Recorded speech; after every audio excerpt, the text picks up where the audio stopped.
Okay, so today I want to talk about something that has been coming up more and more often for people that I'm talking to. I messaged my email list and I said, what do you feel like you need to know more about?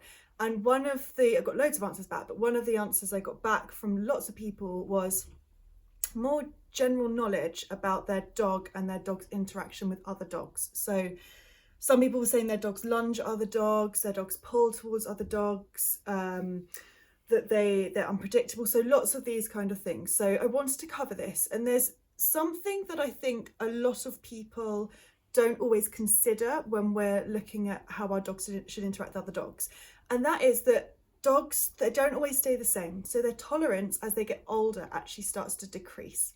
And what that means is that we get very used to them, especially as puppies, being this goofy, happy-go-lucky, loving everyone, playing with every dog.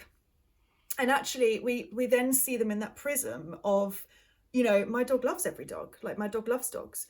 And that's something we think is set. So we'll say, well, that's what my dog's like. And what I tend to find is when it gets to maturity, that they might change in their tolerance to other dogs. So maturity is around about 2 years. It obviously depends on the dog and on what's going on with them, but around 2 years you might start to see this difference. And I think it's really important that you acknowledge where this difference might come in and how it might affect their relationship with other dogs. So number one might be other dogs that approach. So you might start to find that dogs that are slightly older don't always want a big, loud, in-your-face approach. They might not take very well to rude dogs that just rush straight up and say hello. Or they might just be less interested in saying hello to unfamiliar dogs. And I kind of think of it as like we expect our dogs to get on with everyone. But, if you were in the supermarket and you were just doing your shopping and someone tapped you on the shoulder and was like, can we be friends? Let's go and do this now. Most of us would be a bit taken aback, especially us Brits would be, what are you doing? So, and again, there's individual differences there, but it's we don't expect our dogs to get on with everyone. And I think sometimes when we go back to that, oh, my dog loves everyone, and we expect them to be friendly when they're approaching head on, which is quite threatening for dogs on the pavement, then I think that can make things a little bit difficult.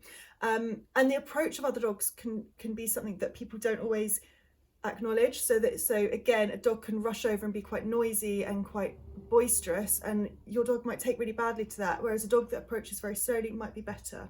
So their tolerance can change for that. Their tolerance also might change around how the other dog interacts with them. So I know a lot of dogs will get a bit, they don't want to be sniffed around their back end anymore, or they don't want particular body contact during play. So that might start to change as well. And the other thing is thinking about familiar and unfamiliar dogs. So, I think this does trip up a lot of people. People think, oh, my dog doesn't like other dogs, it means they won't like any dogs. Or my dog likes friends that they know, so they're going to like everyone. That's not the case. Your dog might have a group of friends that they love. They might have 5 other dogs. They might all range in different sizes, different temperaments, and they really get on with them. But another dog comes over and they don't take to them. And it's about familiarity and how they can cope with knowing a dog and not knowing another one. So I definitely think, familiarity, and also they might let those dogs get away with a lot more. They might let them, pin them in play or jump on them. But another dog that they don't know comes and does that and they tell them off. So it's about trying to get this idea of what they will tolerate and how that's changing over time as well. And there's also the thought of, they might have had more bad experiences as they get older.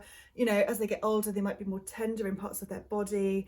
There's all these things that come into it. But I definitely think that that's something that we need to consider.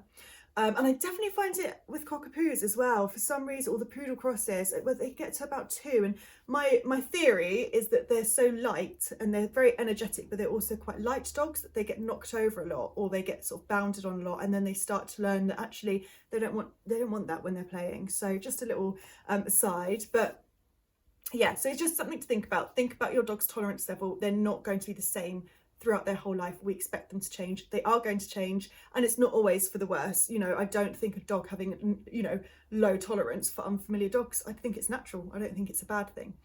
So if you are wondering about what to do, I would definitely say get in contact with a qualified professional who can help you through it, because dog stuff needs, it depends. There's about a million reasons why dogs can not get on with other dogs or are reactive to other dogs. So you definitely need to get someone to help you with that. If you're not sure, then the way to bridge the gap is the Know Your Dog Masterclass. So that is on my website. If you go to www.leadwithlauren.co.uk/courses, it'll be on there. And it's just a really nice framework of what to work through for behaviour issues and what you need to look for when you're looking for a professional. It's a really good way of bridging. If you're waiting to see someone, it's a really nice way to bridge that gap because it will give you all the things that you need to work through. So that's everything today. Hope it gave you a little bit of clarity and enjoy.